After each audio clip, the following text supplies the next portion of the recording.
Hello, so we're here at the St Mary's Stadium after Liverpool won 2-1. It was quite a hard-fought game and Ralph Hasenhüttl's side were pretty well drilled and well organised and looks to play on the counter-attack and press. I'm here with Ian Doyle, and what did you make of it? Well, it was, as you said, it was a very hard-fought game. I thought Liverpool in the first half didn't play particularly well. They weren't awful, you know what I mean? It wasn't quite like against Chelsea midweek where they had a 15-20 minute spell in that first half where they were absolutely, to be honest, they were atrocious. But they weren't really hitting the heights. They had the one good chance where Mohamed Salah got through, saved by Angus Gunn, Southampton goalkeeper. And it was Southampton got a bit of encouragement from that, and they had a couple of chances.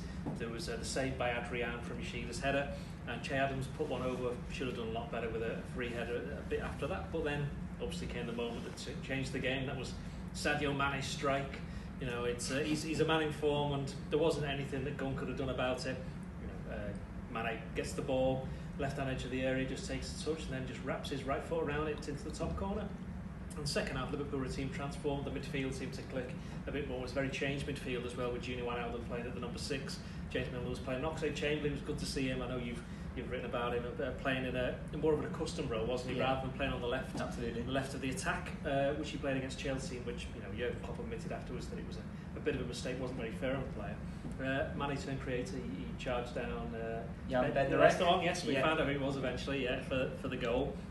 Roberto Firmino taking on the pass, going into the area and putting a nice finish after going past 2 or 3 defenders.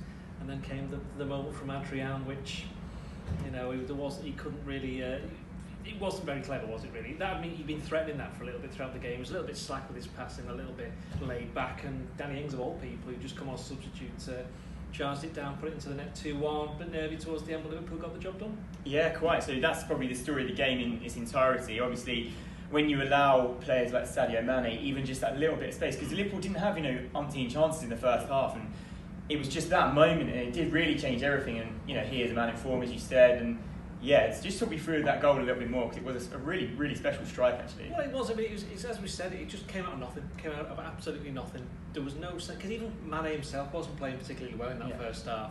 He wasn't getting, any grief from the Southampton fans, unlike Virgil van Dijk got a little bit of it. Not like Lovren's had in the past, where he's ended up having to be substituted, I think, just to save himself from doing something daft. There was nothing like that. But as I say, it was.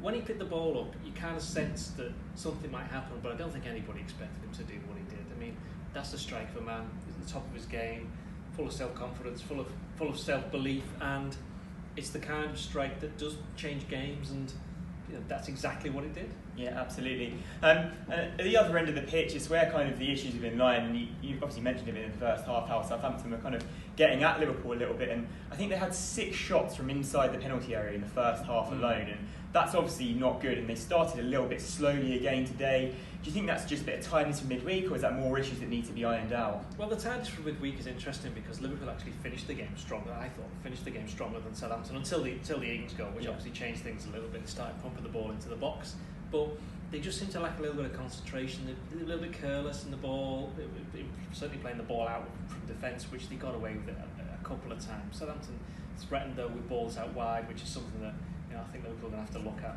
in the short term, certainly at least. But defensively they weren't quite together. But having said that, in the second half, I'm sure people will make a big deal. There was one bit of skill from Virgil van Dijk where the ball came over the top, and anyone else would have just cleared it, but he kind of did some kind of back flick over his shoulder to one of his teammates, which like he wasn't even breaking sweat by that point.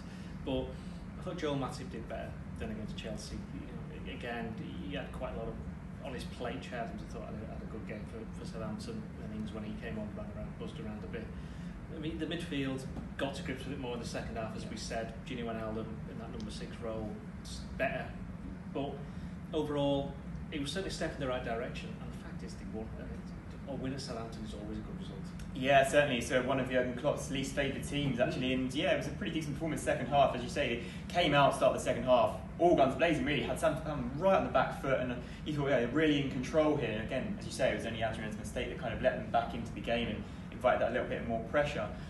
So obviously it's Arsenal next, got a week to prepare, and how do you see that going, and what's next for Liverpool really? Well, I think Klopp will be made up with the fact they've got a full week to the next game. You know, this was always going to be a testing period with so many important games, such a short space of time. 2 trophies up for grabs, and they only lost one of them on penalties. They won one on penalties, but they only got beat by Manchester City on penalties, and they could easily have won that game in the second half.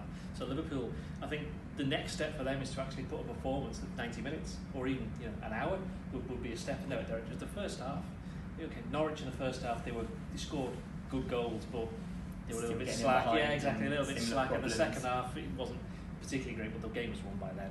Manchester City first half poor, Chelsea first half poor, Southampton first half not as good as the second half. I wouldn't say it was poor, it just seemed to lack a little bit of zip, but they were in Istanbul less than 72 hours earlier, playing a very intense game against one of their main Premier League rivals and won a trophy. So I think for this week Klopp will be delighted, and going ahead to that Arsenal game, having the extra time to prepare for it, to look at the tactics.